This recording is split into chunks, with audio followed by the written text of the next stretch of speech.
Marami ding mga magagandang runs na ginawa. Although, I just feel like you need to work on your falsetto.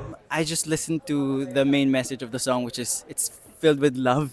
So medyo idealistic type of love, kaya very heartfelt, smile and stuff.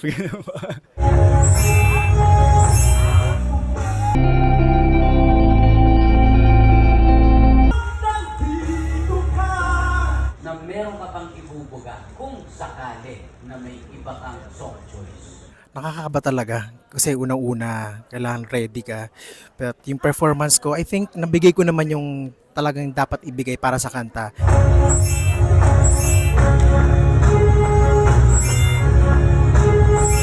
Congratulations, Janet! Ikaw